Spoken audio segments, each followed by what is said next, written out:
এর জন্য এই জায়গার ব্যবস্থা করেছেন এবং আল্লাহ আমাদেরকে কনফারেন্স করারও যে আল্লাহ ব্যবস্থা করে দিয়েছেন, তৌফিক দান করেছেন আমাদেরকে। আল্লাহ এই সিদ্ধান্ত নেওয়ার জন্য ইলহাম করেছেন, এই জন্য আমরা সবাই আল্লাহর কাছে প্রশংসা করি। অবশ্যই এই সিলসিলাটা বাকি থাকা দরকার, এই সিলসিলা যাতে করে এটা স্থায়ীভাবে চলতে থাকে। এই জন্য আমাদের সবাইকে চেষ্টা করতে হবে, কমপক্ষে দোয়া করতে হবে। দোয়া কিন্তু হলো সবচেয়ে গুরুত্বপূর্ণ। এই জন্য বলা হয়েছে আল্লাহ আমাদেরকে সৃষ্টি করেছেন ইবাদতের জন্য, তাই না? আর ইবাদতের মূল জিনিসই হলো দোয়া।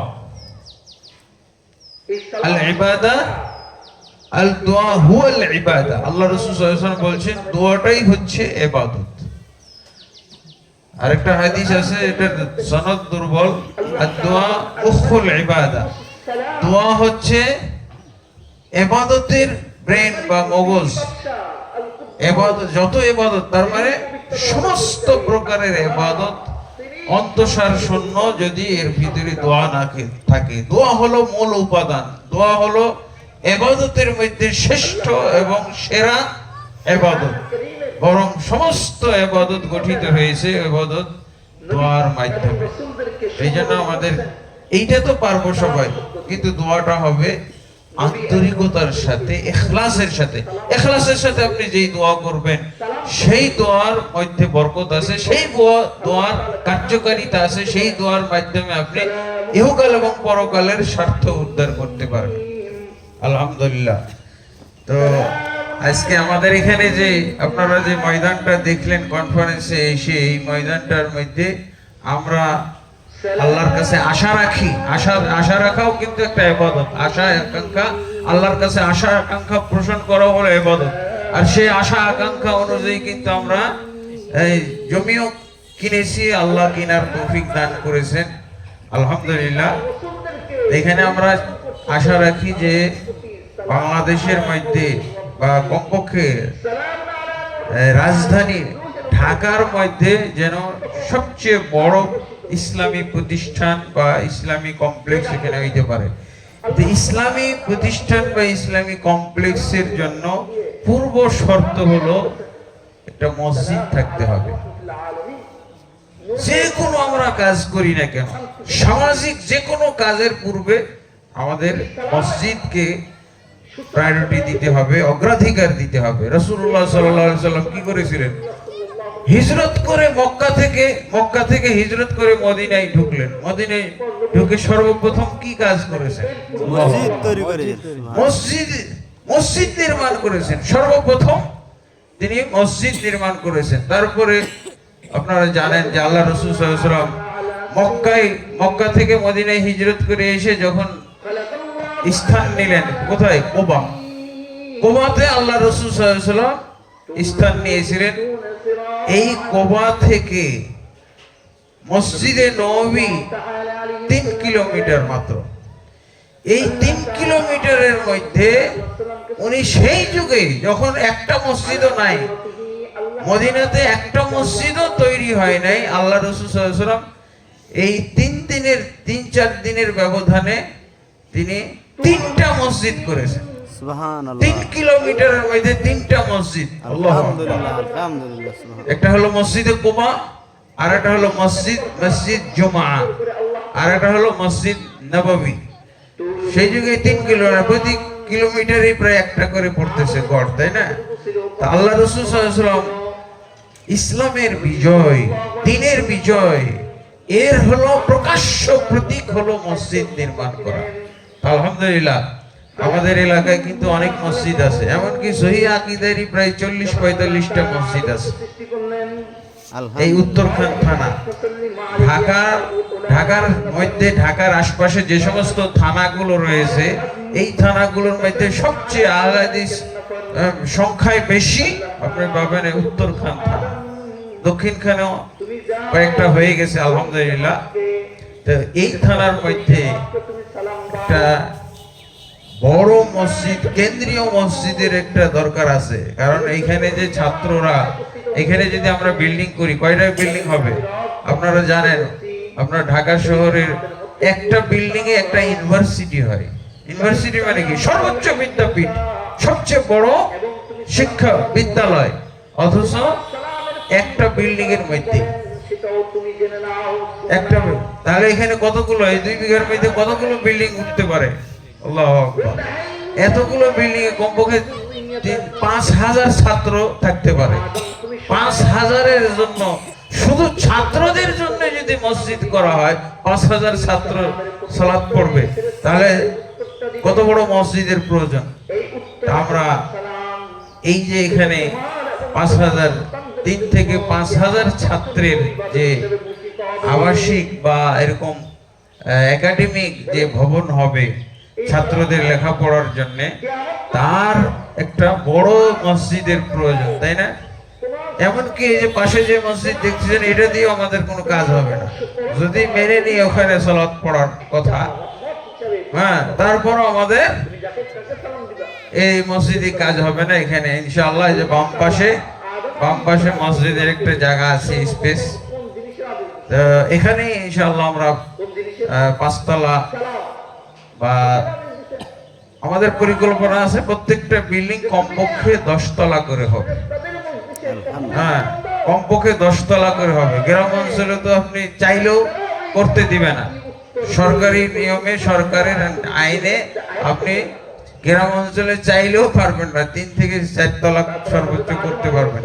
একটু শহর হইলে, বিভাগীয় শহর হইলে হয়তো পারবেন, কিন্তু এই এলাকায় আলহামদুলিল্লাহ আমরা যতটুকু জেনেছি 15 তলা পর্যন্ত করার অনুমতি পাওয়া যাইতে পারে, যেহেতু এটা হলো বিরাট একটা জায়গা। 2 বিঘার এত বড় প্লট আছে কোথাও ঢাকা শহরে। তো ইনশাআল্লাহ আপনাদের কাছে দোয়ার সূত্র দিলাম। কি বিষয়ে আপনি দোয়া করবেন? এখানে এরকম একটা প্রতিষ্ঠান হবে। হ্যাঁ, এখন তো শুধু কনফারেন্স, ফাঁকা জায়গা আছে, কনফারেন্স হবে না, এটা খালি রাখি নাই আমরা। আলহামদুলিল্লাহ এই ফাঁকা জায়গা, 2 বিঘার একটা জায়গা, এটাকে কাজে লাগানোর জন্য আমরা কিন্তু কনফারেন্স শুরু করেছি এবং ইনশাআল্লাহ এই সিলসিলা চলতে থাকবে। এখন পরিকল্পনা, এই কনফারেন্সকে কেন্দ্র করে পরিকল্পনা হয়েছে যে যদিও এখানে 10 তলা 15 তলা বিল্ডিং উঠবে, কিন্তু এই যে আন্ডারগ্রাউন্ড বা নিচে যে বেসমেন্ট হবে, এই বেসমেন্টে যেন এরকম কনফারেন্স করা যায়। নিচে বেসমেন্ট রাখা হবে, পার্কিং এ রাখা হবে, বেসমেন্টের মধ্যে এত বড় স্পেস আমরা ইনশাআল্লাহ পাবো। তারপরে ওটা হয়তো দোতলা হইতে পারে, ওইটার তাহলে এখন ফাঁকা জায়গা, আর তখন হলো বহুতল বিশিষ্ট আর কি বিল্ডিং এর মধ্যে, হল রুমের মধ্যে, আর আমরা এই যে বেসমেন্টের মধ্যে এই কনফারেন্স করতে পারবো ইনশাআল্লাহ। এগুলো আপনাদেরকে বলছি। তাহলে আজকে মনে করতে পারেন যে আমাদের এটা এই কনফারেন্সের স্থল, এই স্থলে যে প্রায় 5,000 ছাত্রের জন্য মসজিদ তৈরি হবে, সেই মসজিদের জুমার উদ্বোধনী খুতবা আজকে আপনাদেরকে নিয়ে, এবং আপনারা উদ্বোধনী মুসল্লি। আল্লাহু আকবার। আপনারা সবাই এই লক্ষ্যে দোয়া করবেন। দোয়ার সূত্রটা ধরিয়ে দিলাম। কি জন্য দোয়া করবেন? আপনি আল্লাহর কাছে কিছু পাওয়ার জন্য তো দোয়া করবেন, তো কি পাওয়ার জন্য দোয়া করবেন এটা আমরা আজকে আপনাদেরকে উদ্বোধনী খুতবার মাধ্যমে জানিয়ে দিলাম। এখানে 5,000 কমপক্ষে ছাত্র সালাত পড়বে, 5,000 ছাত্র এখানে লেখাপড়া করবে। এটা কি খুব আল্লাহর জন্য কঠিন? আমার জন্য কঠিন, আপনার জন্য কঠিন মনে করেন, কিন্তু আল্লাহর জন্য একেবারে পানি সহজ। কোন ফায়াকুনের মাধ্যমে হইতে পারে। আলহামদুলিল্লাহ এই জায়গাটা কি কিনা আমাদের হুজুর মানুষদের পক্ষে সহজ ছিল নাকি? কোথা থেকে এক লোক আমাকে খুঁজে বেড়াচ্ছে, আমি জানি না, তো ওনাকে আমি খুঁজে বেড়াচ্ছি, ওনাকে ঠিকানা দিলাম যে আমার বাসা, আমার মাদ্রাসা এখানে উত্তরখান, জামুরখান। তো উনি যে ঠিকানা, আমি তাকে ঠিকানা দিলাম এবং উনি বললেন যে আমি আপনার সাথে দেখা করতে আসবো, এই কথাটা বললেন। আমি অত গুরুত্ব দেইনি। আমার আবার একটা প্রোগ্রাম পড়ে গেল ওনার বাড়ির পাশে কি শান্তিনগর। তো যেদিন ওনার আমার এখানে আসার কথা, আমি শান্তিনগরের প্রোগ্রামে চলে গেছি। উনি তো আমাকে বলছে যে ভাই, আমার তো আপনার সাথে দেখা করার কথা ছিল আজকে।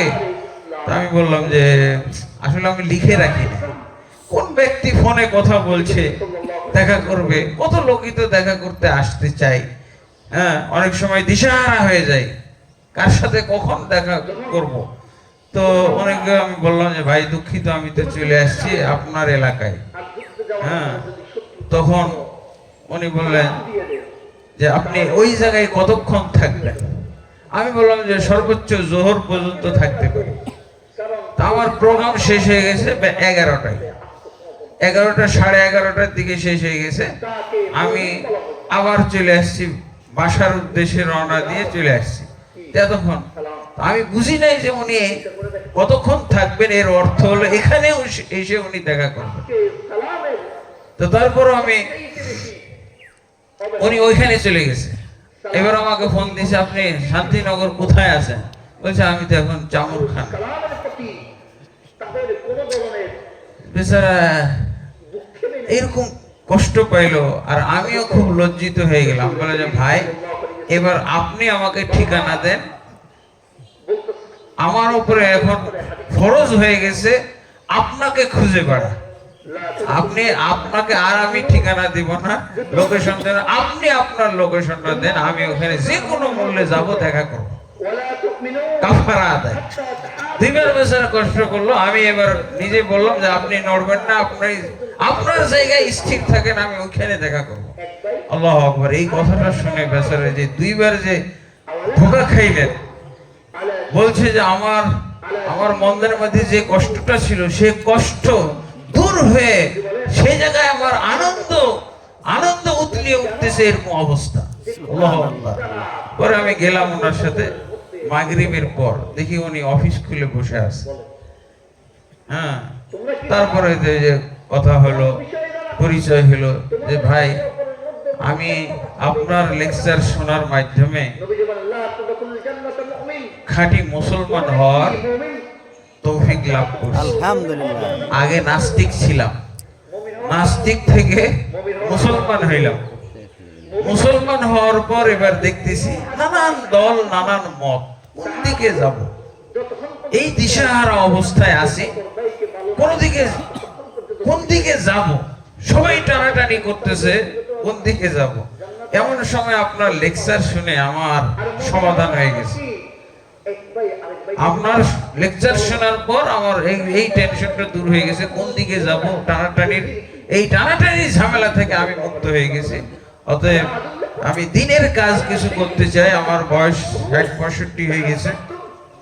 দিনের কাজ করলে আপনার সাথে করব। আলহামদুলিল্লাহ।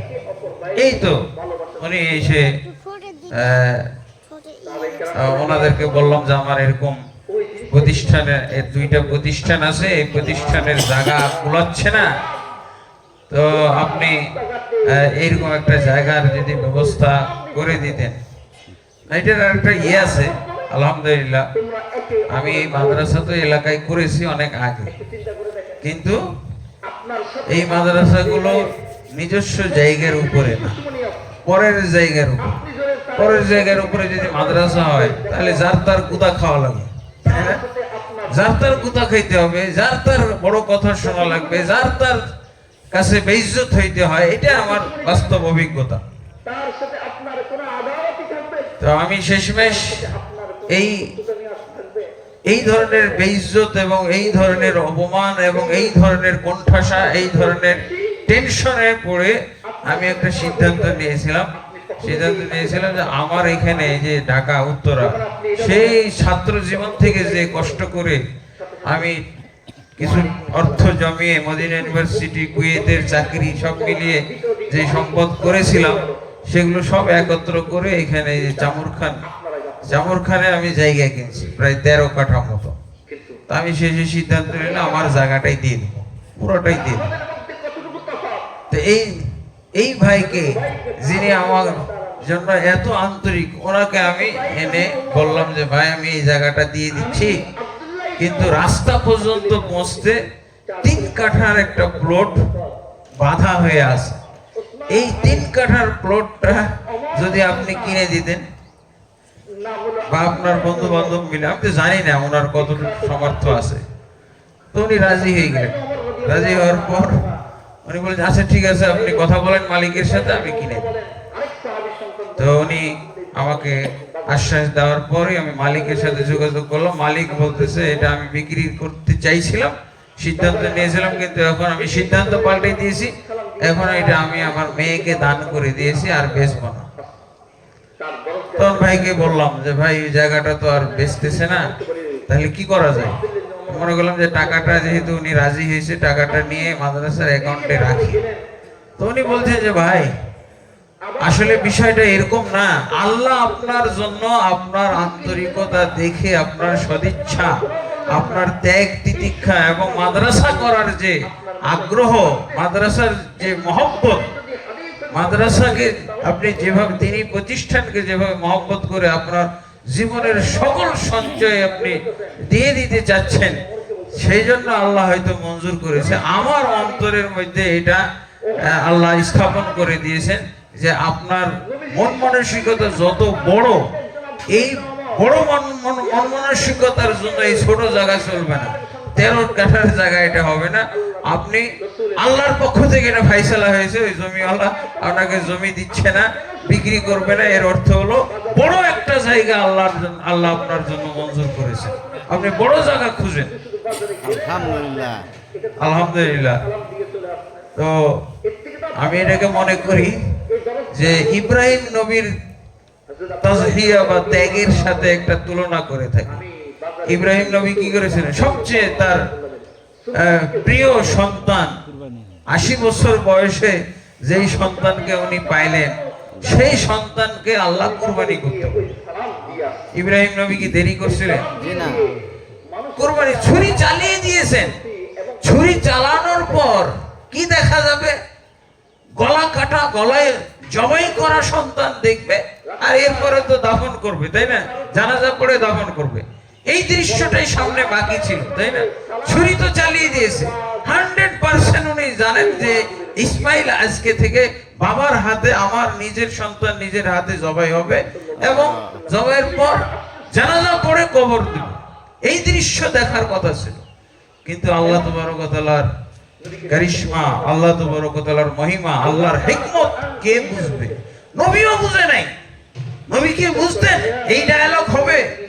উনি তো সন্তানকে জবাই করা সন্তান দেখবেন, কিন্তু যখন আল্লাহ কুরবানিকে কবুল করে নিয়েছে, জবাই ছাড়াই কুরবানি কবুল হয়ে গেল, জান্নাতের পশু দিয়ে আল্লাহ পরিবর্তন করলেন। তো আল্লাহ হয়তো এটা বুঝেছেন যে আমার সারা জীবনের এটা সঞ্চয়, সেটা আমি দিয়ে দিলাম, তো সন্তান সন্ততি পরিবারের জন্য কি থাকলো? হয়তো এটা আল্লাহ পছন্দ করছেন, আল্লাহ এটা কবুল করে নিয়ে এই জায়গাটা দিয়েছেন। 16 কাঠার 13 কাঠার বিনিময়ে আল্লাহ 2 বিঘা জায়গার ব্যবস্থা করে দিয়েছেন। আল্লাহু আকবার। তাহলে আমরা নিয়ত এবং সদিচ্ছা, এই যে নিয়ত একটা শব্দ যে বলা হয়, এই নিয়তের ফজিলত, নিয়তের দুনিয়াবি উপকারিতা আপনি দেখতে পেলেন। আল্লাহু আকবার। নিয়ত করতে হয়, নিয়ত করলে আপনি একটা ফলাফল আল্লাহ আপনাকে দান করবেন। নিয়তটা যদি খাঁটি হয়, এই জন্য নিয়তের সাথে সাথে একটা কথা বলা হয়, খাঁটি নিয়ত বা সহি নিয়তের কথা, সহি নিয়তের কথা চিন্তা করতে হবে। আল্লাহ তাবারক ওয়া তাআলা আমাদের সকলকে বড় বড় ইসলামী কাজ করার জন্য নিয়ত করার, সহি নিয়ত, খাঁটি নিয়ত করার আল্লাহ তৌফিক দান করুন। নিয়তটা বড় নেয়ামত, কিন্তু নিয়তটাও কিন্তু বড় নেয়ামত জান্নাতে যাওয়ার জন্য। এই জন্যই তো সহিহ বুখারীর প্রথম হাদিস হলো ইন্নামাল আমালু বিন্নিয়াত।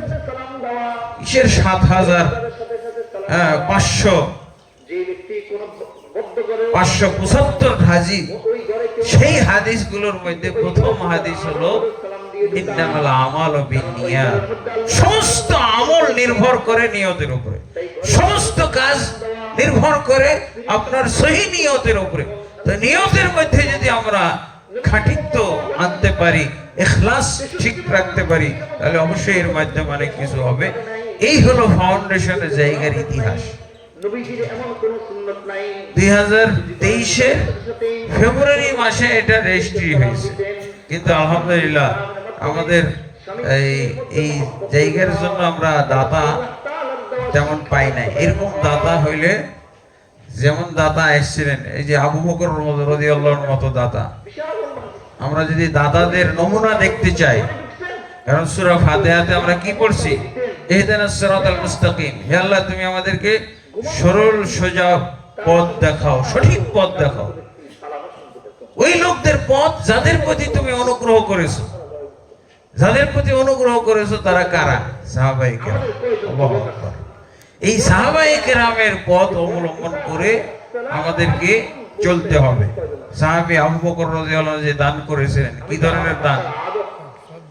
বাড়িতে যা ছিল সবই দিয়ে দিয়েছে। উনি মারা যাবে আল্লাহর জন্যই তো দিয়েছেন, দান করেছেন কার জন্য? আল্লাহর জন্য না। তো আবু বকর রাদিয়াল্লাহু আনহু তার বাড়িতে যা সম্পদ ছিল, সম্পদ একটাও লুকাই নাই, সব প্রকাশ করে দিয়েছে। এবং যেখানে যা সম্পদ ছিল, যেটা সম্পদ হওয়ার উপযুক্ত, সবই নিয়ে আবু বকর রাদিয়াল্লাহু আল্লাহ রাসূলের কাছে আসছে। আল্লাহ রাসূল জিজ্ঞেস করেন, আবু বকর তুমি কি পরিমাণ সম্পদ নিয়ে আসছো আর কি পরিমাণ রেখে আসছো? আবু বকর রাদিয়াল্লাহু কি বলেন?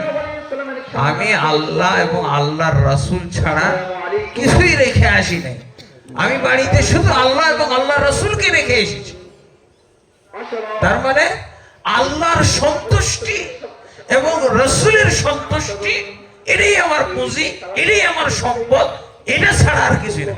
আল্লাহর সন্তুষ্টি কি কি ডলারের মতো দেখা যায়? হ্যাঁ, কুয়েতের দিনারের মতো কোনো চিত্র আছে? রাসূলের সন্তুষ্টি কি ডলার আর দিনারের মতো কোনো চিত্র খুঁজে পাওয়া যাবে? না। এটা আল্লাহর সন্তুষ্টি হলো সবকিছুর ঊর্ধ্বে, এমনকি জান্নাতেরও ঊর্ধ্বে। জান্নাতে যত নিয়ামত হবে তার মধ্যে সবচেয়ে মূল্যবান সম্পদ হলো আল্লাহর সন্তুষ্টি, রিদাল্লাহ। তো আবু বকর রাদিয়াল্লাহু আনহু আল্লাহর সন্তুষ্টি আর রাসূলের সন্তুষ্টি, এই দুইটাই আমি কামনা করি, এই দুইটার আশায় আমি সব নিয়ে চলে এসেছি। আল্লাহু আকবার। তো আমাদের যিনি ডোনার, তো উনিও এটাই করছিলেন। প্রথম যখন বায়না হয়, উনি বলছিলেন যে আমার 2 কোটি টাকা স্টক আছে, এটা আমি পুরোটাই দিয়ে বায়না রেজিস্ট্রি হয়েছে। এরপরে আলহামদুলিল্লাহ কি হয়েছে জানেন? তার ব্যবসার ডাউন শুরু হয়ে গেছে, ব্যবসা ডাউন। তাহলে কি করা দরকার ছিল? ব্যবসা যখন ডাউন হয়েছে, কত বড় পরীক্ষা! সব সম্পদ দিয়ে দিলেন, তারপরে ব্যবসা ডাউন। একটা ব্যবসায় 7 কোটি টাকা উনি মাইর খেলেন। যে গতিতে উনি আগাইতেছিলেন, আমাদেরকে উদ্বুদ্ধ করতেছিলেন, এতদিন আপনারা বিল্ডিং দেখতেন, 7 কোটি টাকা উনি লস করলেন। এরপরে লস, এরপরে লস, এরপরে লস। বলছে আমার ব্যবসার 90% চলে গেছে, আর 10% নিয়ে বেঁচে আছে। তাহলে তো ওনার দান করাটা ঠিক হয় নাই। হ্যাঁ, আপনারা কি মনে করেন? পরীক্ষা, আল্লাহ পাকের পরীক্ষা। এখনো আমাকে উনি বলছেন যে আমার যেটা মনের ইচ্ছা, আপনি কারো কাছে চাইেন না তো, আল্লাহ যতদিন লাগে আমি চেষ্টা করতেছি, আমি দোয়া করতেছি, আপনি কারো কাছে চাইেন না। আমার মনে হয় আল্লাহ যে লস, আমার 90% ব্যবসা চলে গেছে, যে কোনো এক সময় হয়তো সব ফিরে আসবে, তখন আর কাউকে আমার কোনো দাতাই খোঁজা লাগবে না। আলহামদুলিল্লাহ। আল্লাহ আমরা কি এরকম মনে করতে পারি? তাহলে ওনার উপরে আশাবাদী হয়ে থাকি। হ্যাঁ, এই প্রতিষ্ঠান বলতে কি শুধু একজন ডোনারকে আমরা বুঝবো? হ্যাঁ, ওনার আশায় থেকে যাব? আসলে তো আমরা পারিও নাই। এই যে 3টা বছর চলে গেল, এখনো মানে এক অংশ 22-এ রেজিস্ট্রি হয়েছে, আর লাস্ট অংশ হয়েছে 23 ফেব্রুয়ারিতে। এখন পর্যন্ত পড়ে আছে। বেচারা লস টস খেয়ে কিছুদিন আমাদের সাথে দেখাই করে। তারপরে একদিন ওনার মুখ থেকে এটা শুনলাম স্পষ্ট করে যে আমার 90% ব্যবসায় লস হয়ে গেছে, এখন 10% বাকি আছে। তারপরও আমাকে বলছে আপনি ধৈর্য ধারণ করে থাকেন।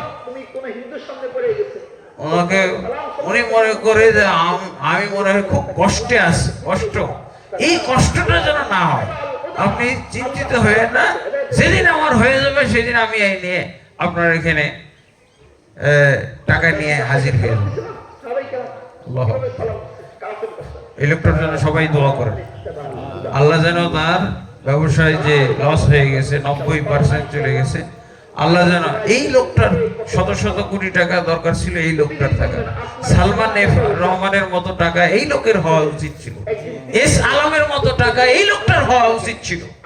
এই যে হাজার হাজার কোটি টাকার মালিক, এই লোককে যেন ওই সমস্ত হাজার হাজার কোটি টাকার মালিক যেই টাকা দিয়ে তারা অন্যায় অপকর্ম অশ্লীলতা বেহায়াপনা এবং লুচ্চামি করে বেড়াইছে, আল্লাহ তাবারক ওয়া তাআলা তাদের সম্পদ ছিনিয়ে যেন এই দাতা ভাইকে সম্পদটা দেয়। আল্লাহ রাসূল সাল্লাল্লাহু আলাইহি ওয়াসাল্লাম বলেছেন নি'মাল মালুস সালিহু লিল আবদিস সালিহ, সেই মাল কতই না উত্তম, সেই মাল কতই না ভালো, যেই মালটা সৎ ব্যক্তির হাতে থাকে, সৎ ব্যক্তির হাতে আল্লাহ তাবারক ওয়া তাআলা সম্পদগুলো দান করুন, আল্লাহুম্মা আমিন।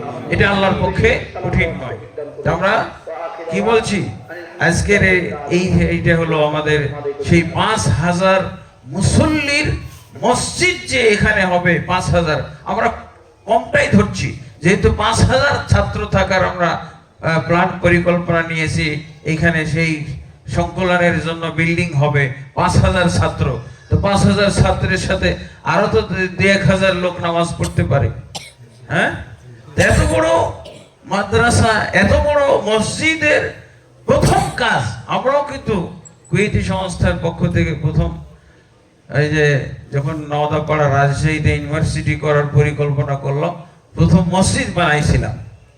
প্রথম কি ইউনিভার্সিটির মসজিদ, একবারে সাইনবোর্ডে লেখা, নেম প্লেটের মধ্যে লেখা মসজিদের গেটের সামনে, এটা হলো মসজিদ জামিয়া, ইউনিভার্সিটির মসজিদ একবারে লিখে দিয়েছিলাম। মানে পরে ইউনিভার্সিটি আমরা করব, সেই ফান্ডও আল্লাহ আমাদেরকে দিয়ে দিয়েছিলেন ফান্ড, 80 প্রায় 80 লক্ষ, 80 মিলিয়ন ডলার।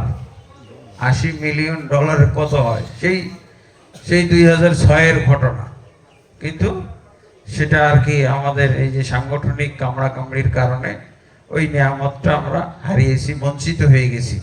আল্লাহ তাবারক ওয়া তাআলা আসলে ওই অনৈক্য আল্লাহর কিন্তু অসন্তুষ্টি নিয়ে আসে। ঐক্যের মধ্যে আল্লাহর সন্তুষ্টি থাকে, ঐক্যবদ্ধ যদি আমরা থাকি তাহলে এর মধ্যে আল্লাহ সন্তুষ্ট হন। আল্লাহ কেন ঐক্যের মধ্যে শক্তি দিয়েছেন? আল্লাহর সন্তুষ্টি ঐক্যের মধ্যে। এবং আমরা একটা হাদিসে জানি যে কিয়ামত কাল পর্যন্ত যেই জামাতটা স্থায়ী জামাত, যেই জামাতটা স্থায়ী জামাত, সব জামাত কিন্তু স্থায়ী জামাত না, মসজিদের জামাত হলো স্থায়ী জামাত। আর কি বলে, সমাজ এবং রাষ্ট্রের ক্ষেত্রে একাধিক জামাত হলো নাজায়েজ, হারাম। একাধিক দল, জামাত মানে দল, এটা হলো হারাম। একমাত্র মসজিদের ক্ষেত্রে একাধিক জামাত, এটা হলো জায়েজ, বৈধ। মসজিদ মানে এলাকায় যত মসজিদ ততগুলো জামাত না, যতগুলো মসজিদ ততগুলো জামাত। আর এই জামাতটা হলো ইসলামী শরীয়তে অ্যাকসেপ্টেড, গ্রহণযোগ্য জামাত। আর সমাজ রাষ্ট্রের মধ্যে দ্বিতীয় জামাত আর কোথাও এলাও না, গ্রহণযোগ্য না, সব হলো হারাম, অবৈধ। শুধুমাত্র মসজিদের ক্ষেত্রে জামাত, মসজিদে, এই মসজিদে জামাত, পাশের মসজিদে জামাত, এই যে একসাথে কত মসজিদে জামাত হচ্ছে। আল্লাহ রাসূল সাল্লাল্লাহু আলাইহি ওয়াসাল্লাম যে জামাতবদ্ধ থাকতে বলেছেন, জামাতবদ্ধ থাকার এটা হলো হাদিস। আপনি টেনশন মুক্ত জামাতবদ্ধ যেখানে থাকতে পারেন সেটা হলো এই মসজিদের জামাত। আর বাকি যে জামাত আছে, আল্লাহ রাসূল সাল্লাল্লাহু আলাইহি ওয়াসাল্লাম একাধিক জামাতকে নিষিদ্ধ ঘোষণা করেছে। একাধিক জামাত হওয়া যাবে না, রাষ্ট্রের একাধিক জামাত হওয়া যাবে না। দুইজন নেতার আন্ডারে দুইটা জামাত, দুইটা দল থাকা যাবে না। রাষ্ট্রীয় জামাত আর কি লোকাল জামাত, আরেকটা জামাত বিদ্রোহী জামাত, বিরোধী দলের জামাত। বিরোধী দলের জামাত, বিরোধী দল ইসলামে গ্রহণযোগ্য নয়। এই জন্য আল্লাহ রসুল সাল্লাল্লাহু আলাইহি ওয়াসাল্লাম আলী রাদিয়াল্লাহু আনহুর যুগে একটা দল হয়েছিল না, মুআবিয়া রাদিয়াল্লাহু আনহুর দল। তো মুআবিয়া রাদিয়াল্লাহু আনহুর দলেও সাহাবী, আলী রাদিয়াল্লাহু আনহুর দলেও সাহাবী। কিন্তু ওসমান রাদিয়াল্লাহু আনহুর মৃত্যুর পর ওসমান রাদিয়াল্লাহু আনহুর স্থলাভিষিক্ত যিনি ছিলেন তিনি কে? মুআবিয়া না আলী? আলী। এবার হলেন আলী হলেন জামাত, আর আল্লাহ রাসূল সাল্লাল্লাহু আলাইহি ওয়াসাল্লাম মুআবিয়ার দলকে তিনি বলেছিলেন বিদ্রোহী দল, জামাত বলেননি। জামাত খুবই সম্মানিত একটা শব্দ। রাষ্ট্রের দ্বিতীয় জামাত যদি হয়, একটা ইসলামী রাষ্ট্রে বা ইসলামী রাষ্ট্রই বলবো আমরা, এটা কি বাংলাদেশকে ইসলামী রাষ্ট্র বলবো নাকি? মুসলিম অধ্যুষিত রাষ্ট্র, মুসলিমদের রাষ্ট্র, কিন্তু ইসলামী রাষ্ট্র বলা যাবে না। ইসলামী রাষ্ট্রের নিয়ম কি? কোরআন সংবিধান হইতে হবে, কোরআন আর হাদিস সংবিধান হইতে হবে, তবে ওটাকে ইসলামী রাষ্ট্র বলা যাবে। আর 90-93% মুসলিম আছি, কিন্তু কোরআন হাদিস সংবিধান নয়। আমাদের দেশে সংবিধান কি? 90-93% মুসলমানের দেশে 7% কাফেরের সংবিধান চলছে। 7%, যদি 93% মুসলমান ধরি, তাহলে আমাদের দেশে কোন সংবিধান চালু আছে? 7% কাফের, মুশরিক, অমুসলিম, বেদিন, মুরতাদ, নাস্তিকদের সংবিধান আমরা মেনে চলেছি। আর যদি 90% মুসলমান ধরি, তাহলে কত? 10% আমাদের দেশে আমাদের 90% মুসলমানের উপরে যেই সংবিধান চাপিয়ে দেওয়া হয়েছে, যেই সংবিধান আমরা মেনে চলেছি, এই সংবিধান যে আমাদের সংবিধান না, এইটা কিন্তু প্রথম ধাপে আমাদের বুঝতে হবে। যেই সংবিধানটা এখন চলছে, এটা 10% বা 7% কাফেরদের সংবিধান। এটা মুসলমানদের 9%, 90%, 93% মুসলমানদের সংবিধান না। তাহলে আপনি কি একটা বেইজ্জতি অনুভব করতেছেন না? এটা একটা বেইজ্জতি না? 90%, 93% মুসলমানের উপরে এই 7% এবং 10% কাফেরের সংবিধান যে চালিয়ে দিল, আমরা তো লজ্জা বোধ করি না, আমরা কোনো বেইজ্জতি অনুভব করতেছি না, আমরা খুব স্বাচ্ছন্দ্যে, আমরা আনন্দে, ফুর্তিতে, আমরা খুব খুশিতেই আছি। নাউজুবিল্লাহ। এই অনুভূতিটা হলো নাপাক অনুভূতি, এই সন্তুষ্টিটা হলো একটা অপবিত্র ধরনের সন্তুষ্টি। এই সন্তুষ্টি আমাদের জন্য কাল হয়েছে, এই সন্তুষ্টির মধ্যে আমাদের থাকা উচিত নয়। অবশ্যই আমাদেরকে, যেমন আমরা সংখ্যায় 90-93% বলতেছি, এইরকম আমাদেরকে অবশ্যই সত্যিকার মুসলিম হইতে হবে, সত্যিকার এটাকে ইসলামী রাষ্ট্রে পরিণত করতে হবে। মুসলিম রাষ্ট্র থেকে ইসলামী রাষ্ট্রে আমাদেরকে এটাকে পরিণত করতে হবে। তো যেটা বলছিলাম, আলী রাদিয়াল্লাহু আনহু ওসমান রাদিয়াল্লাহু আনহু স্থলাভিষিক্ত হয়ে গেলেন না? ওনার মৃত্যুর পর কার বায়াত হলো? আলী রাদিয়াল্লাহু আনহু। আলী রাদিয়াল্লাহু আনহু। মুআবিয়ার তো বায়াত হয় নাই। তাহলে আলী রাদিয়াল্লাহু আনহুর হাতে বায়াত করে যেই জামাতটা গঠিত হলো, এই জামাতটার নাম হলো জামাতুল মুসলিমিন, একমাত্র বৈধ জামাত, শরঈ জামাত। কিছুদিন পরেই আরেকটা জামাত তৈরি হলো, সেটা কি? মুআবিয়া রাদিয়াল্লাহু আনহুর জামাত। কিন্তু আল্লাহ রাসূল সাল্লাল্লাহু আলাইহি ওয়াসাল্লাম মুআবিয়া রাদিয়াল্লাহু আনহুর দল বলেননি, জামাত বলেননি। আল্লাহু আকবার। সাহাবীরাও যদি বিভক্ত হয়ে যায়, তাদের দলকে জামাত বলা যাবে না। জামাত একটাই হবে, এক বচনে হবে। সহিহ হাদিসে যান, জয়ীফ হাদিসে যান, জাল হাদিসেও যদি আপনি দেখেন, জামাত শব্দটা কখনো দ্বিবচন বা বহু বচনে ব্যবহার হয়নি। আমরা এখন বহু বচনে ব্যবহার করতেছি। আমার জামাত, অমুকের জামাত, তমুকের জামাত, 100 জামাত, 100 জামাত। আল্লাহ রাসূল সাল্লাল্লাহু আলাইহি ওয়াসাল্লাম মুআবিয়া রাদিয়াল্লাহু আনহুকে ভবিষ্যৎবাণী করে বলেছিলেন, আম্মার বিন ইয়াসিরকে লক্ষ্য করে বলেছিলেন, ইয়া আম্মার, ওয়াইহা আম্মার, ইয়াকতুলুকা তাকতুলুকাল ফিয়াতুল বাগিয়া। হে আম্মার, তোমাকে দেখে আমার খুব মায়া হচ্ছে, তোমার প্রতি আমার খুবই ভালোবাসা, খুবই মহব্বত করি আম্মার তোমাকে। কেন? আম্মারের মতো এত অসহায় সাহাবী কম ছিল। ইসলামের কারণে, দ্বীনের কারণে মক্কাতে তার চোখের সামনে তার বাপ এবং মাকে হত্যা করেছে এই আবু জাহলরা। আম্মারকেও হত্যা করতে চেয়েছিল, কিন্তু বেচারা ছোট মানুষ, সন্তান, তার ইমানের অত দৃঢ়তা ছিল না যে বাপ মার পরিণতি গ্রহণ করে নিবে। যেভাবে বাপ মাকে হত্যা করা হলো, সেভাবে আম্মারকেও হত্যা করা হোক, উনি এটা এত সাহসে কুলাই নাই। তখন উনি তাদের কুফরি কথা স্বীকার করে নিয়েছে, বলছে আমি ঠিক আছে, পূর্বের ধর্মে, তোমাদের ধর্মে আমি ফিরে গেলাম। এটা বলে ফেলেছিল ভয়ে। কম বয়সী ছেলে, যুবক ছেলে, এই তাদের পূর্বের ধর্ম, দেবদেবী পালন, শিরকের ধর্ম, কুফরি ধর্ম, মূর্তি পূজার ধর্ম, এই ধর্মে ফিরে না যাওয়ার কারণে কি পরিণাম হলো তার বাপের এবং মায়ের সামনে, তখন উনি স্বীকার করে ফেলেছেন, স্বীকার করে নিয়েছেন কুফরি বাক্য।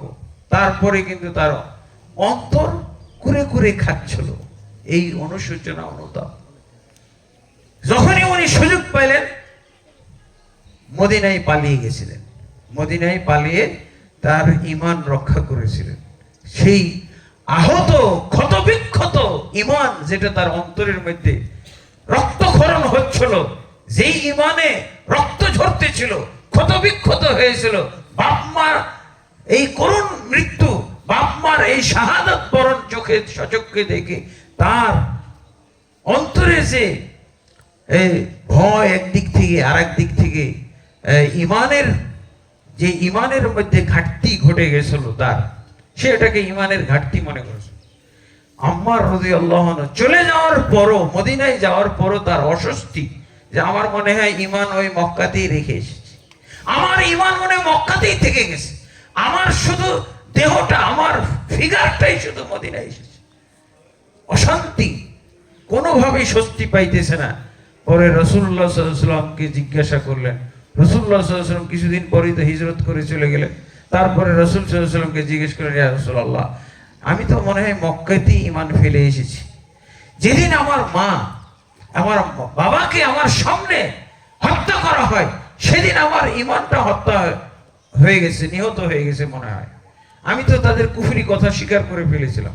আমি এখনো টেনশন ফিল করতেছি, আমার ঈমান কি আছে কিনা। আল্লাহ রাসূল জিজ্ঞেস করলেন, তোমার নিয়তটার কথা বলো, তোমার অন্তরের কথাটা বলো, তোমার অন্তর কি দৃঢ় ছিল ঈমানের মধ্যে, নাকি তোমার অন্তর এরকম দোদুল্যমান অবস্থায় চলে গেছিল? বলছে, ইয়া রাসূলুল্লাহ, আমার অন্তর স্থির ছিল, অন্তরের মধ্যে ঈমান, আমার মুখটা দিয়ে বেঈমানি কথা বেরিয়ে গেছে। তখন আল্লাহ কোরআন নাজিল করলেন, ইল্লা মান উকরিহা ওয়া কলবুহু মুতমাইন্নুন বিল ঈমান। যাকে বাধ্য করা হয়, যে ব্যক্তি নিরুপায় হয়ে কুফরি কথা বলে, সে ব্যক্তির ঈমান যায় না, সে মুমিন থাকে, তার ঈমান নষ্ট হয় না, হবে না। আল্লাহ সেই আম্মারের জন্য কোরআন নাজিল করলেন। আল্লাহ নিজে আম্মারের টেনশন দূর করে দিলেন। আল্লাহু আকবার। সে আম্মারকে আল্লাহ রাসূল খুবই মহব্বত করতেন, মহব্বত করে, এবং সেদিন থেকে ইসলাম পালনের জন্য তার উৎসাহ আরো দ্বিগুণ হয়ে গেল। আম্মার রাদিয়াল্লাহু আনহু ইসলাম পালনের ক্ষেত্রে, ইসলামকে মহব্বতের ক্ষেত্রে মাত্রা বেড়ে গেল, দ্বিগুণ হয়ে গেল আম্মার রাদিয়াল্লাহু আনহু। তো মসজিদে নববী যখন তৈরি করা হচ্ছে, তো সবাই একটা করে ইট বহন করতেছে। সহিহ বুখারী মুসলিমের হাদিস, একটা করে ইট বহন করতেছে সাহাবায়ে কেরাম, লেবার নাই, লেবারের দরকার আছে?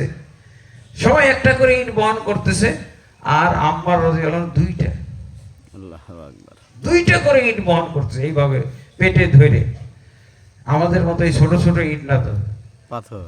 হ্যাঁ, সৌদি আরবের ঘর নির্মাণ, দেওয়াল নির্মাণের জন্য পাথর, বড় বড় পাথর, এই বড় বড় পাথরে একটাই নেওয়া যায়, কিন্তু উনি দুইটা করে নিচ্ছে। আল্লাহ রাসূল সাল্লাল্লাহু আলাইহি ওয়াসাল্লাম আম্মারের কাছে, আম্মারের দিকে তার দৃষ্টি নিবন্ধিত হয়ে গেল, আম্মারের কাছে চলে গেলেন। আম্মার যখন পাথর দুটা নামিয়ে রাখলো, তখন আল্লাহ রাসূল সাল্লাল্লাহু আলাইহি ওয়াসাল্লাম আম্মারের এই যে জামাতে গায়ে ধুলা লাগছে না, ধুলাটা ছাড়াই দিতে, ধুলা ঝাড়তেছেন, আম্মারের ধুলা ঝাড়তেছেন আর বলতেছেন, ওয়াইহা আম্মার তাকতুলুকাল ফিআতুল বাগিয়া। আরে আম্মার, তুমি এত ইসলামের জন্য এত পাগল পাড়া, ইসলামের জন্য এত নিবেদিত তুমি সাহাবী আমার, তুমি তোমার মা বাপকে হারিয়েছো, এবং প্রথম শহীদ তোমার মা বাবা, ইসলামের প্রথম শহীদ, অথচ তোমাকে হত্যা করবে এই মুসলমানদের একটা বিদ্রোহী দল। বিদ্রোহী দল তোমাকে হত্যা করবে। আম্মার রাদিয়াল্লাহু আনহু বলছেন যে আমাকে হত্যা করবে?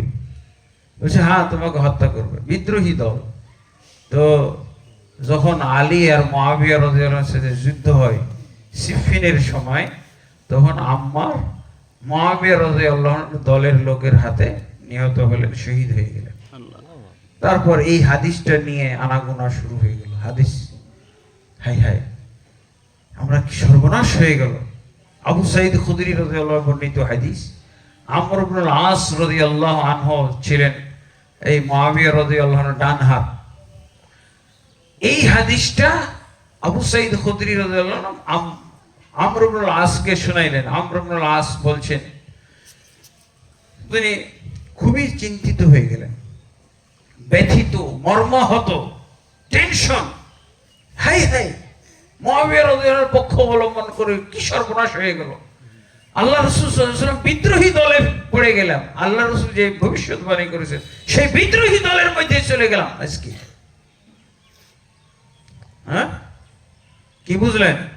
আর আকরামুজ্জামান যে দল গঠন করবে ওইটা ঠিক আছে।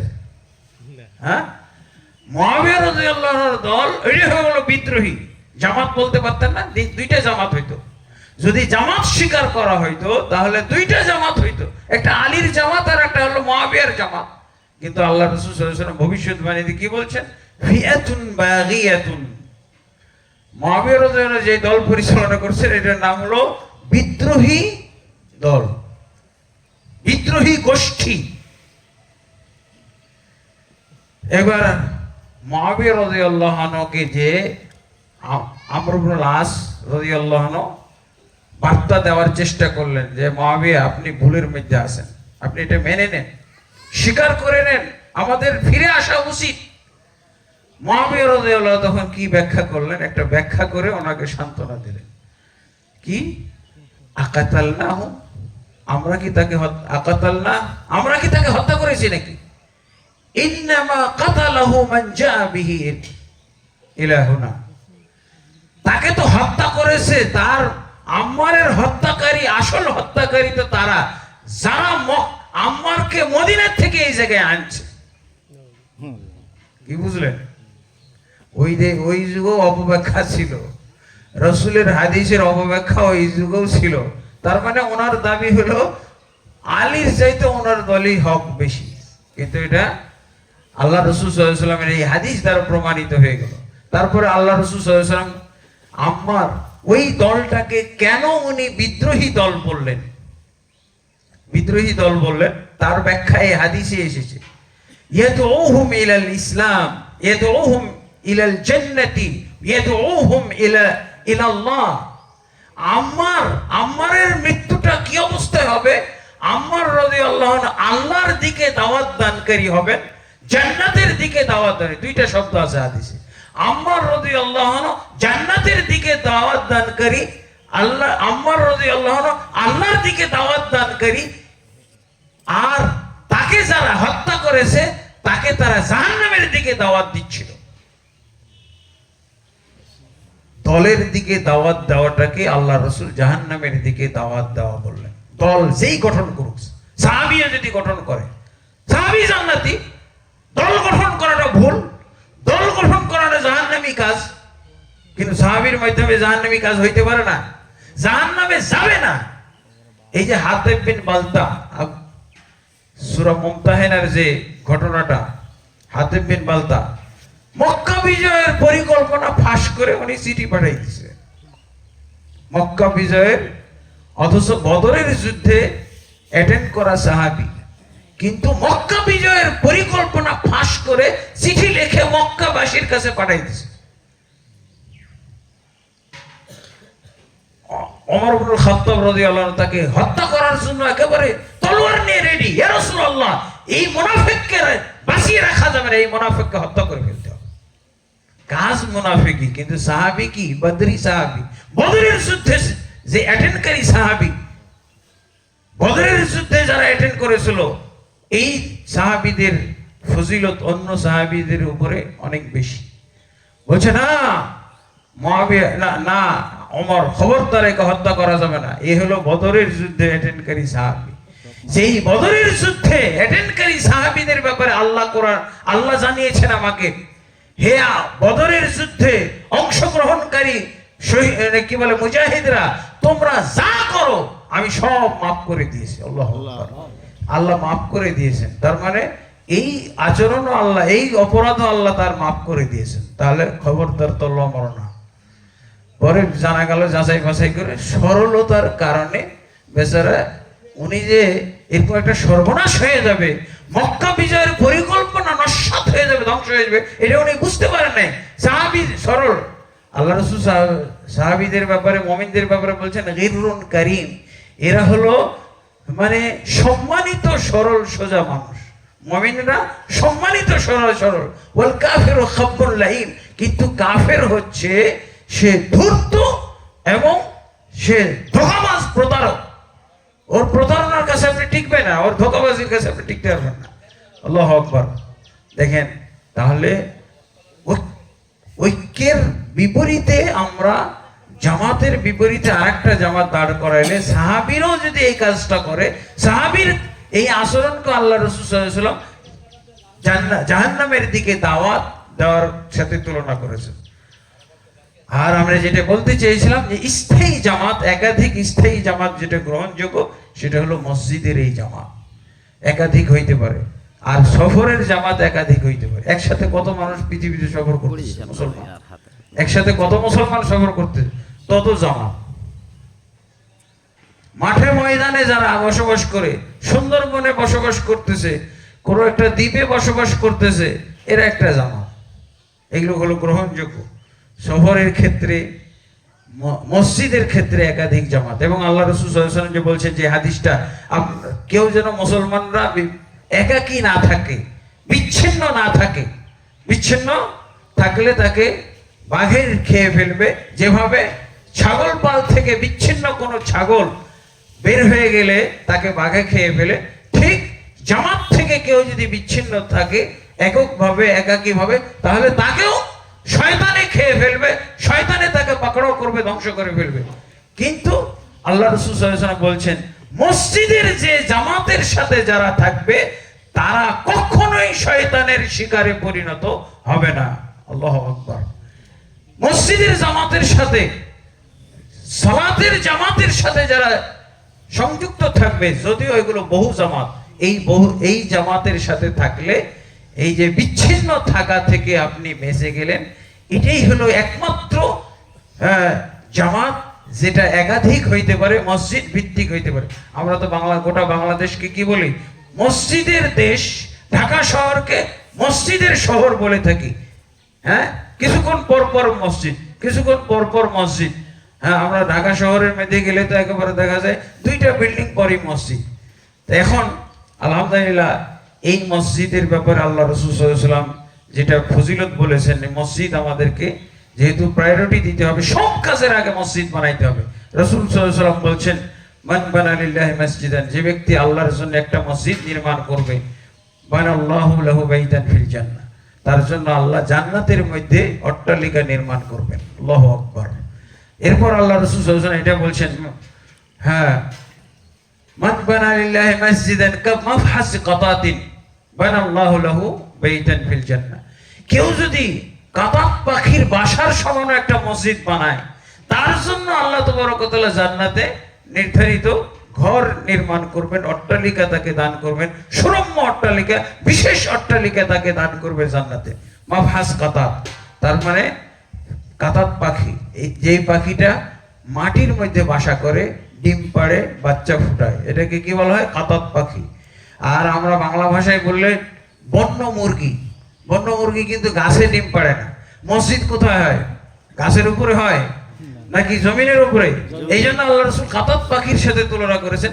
কাতাত পাখির বাসার সমান কেউ যদি মসজিদ নির্মাণ করে, তাহলে আল্লাহ তাবারক ওয়া তাআলা তার জন্য মসজিদ এক জান্নাতের মধ্যে বিশেষ অট্টালিকা, সুরম্য অট্টালিকা তৈরি করবেন। আলহামদুলিল্লাহ, আমরা জানি যে আমাদের কারোই সামর্থ্য নাই একটা গোটা মসজিদ বানিয়ে ফেলবো, কিন্তু কাতাত পাখির সমান স্কয়ার ফিটের কথা বলা হয় না? মসজিদ বানানোর ক্ষেত্রে স্কয়ার ফিটের কথা আছে। তো এই যে আমরা 5000 লোক, 5000 মুসল্লি সংকলনযোগ্য এই যে বিশাল মসজিদ করতে চাইতেছি এই ফাউন্ডেশনের জায়গায়, এই মাদ্রাসার জন্য, ছাত্রদের জন্য, অত্র এলাকার কেন্দ্রীয় একটা মসজিদ হইতে পারে সহিহ আকীদা মানহাজের। আলহামদুলিল্লাহ, সেই মসজিদের আপনারা অবশ্যই প্রথম দাতা হবেন, প্রথম দানকারী হবেন, এইটা আমরা আশা করি। এইটা হবে, মসজিদ হলো উত্তম ফাউন্ডেশন, মসজিদ হলো উত্তম ভিত্তি, যার মাধ্যমে যে কোনো কনস্ট্রাকশন আমরা শুরু করতে পারি। আপনাদের সবার কাছে এই দরখাস্ত আমি করতেছি, সবাই যেন জান্নাতে একটা অট্টালিকা নির্মাণের ব্যবস্থা করে নেন। আজকে এই ফাউন্ডেশনের স্থানে 5000 মুসল্লি সংকলনের মসজিদের নির্মাণে শরিক হয়ে কাতাত পাখির অংশে শরিক হবেন। তো স্কয়ার ফিট যদি আমরা করি, কত 5000 4000 হয়তো পড়তে পারে এটা মসজিদ। তো আপনারা এইটা চেষ্টা করবেন। এই সুযোগ কি আছে সব জায়গায়? ওই মসজিদে, ওই অমুক মসজিদে, আলহামদুলিল্লাহ আপনারা এখানে শরিক হবেন। এই উদাত্ত আহ্বান আপনাদের রেখে আজকের এই সংক্ষিপ্ত খুতবা শেষ করছি। সুবহানাল্লাহ ওয়া মা আলাইনা ইল্লাল বালাগ।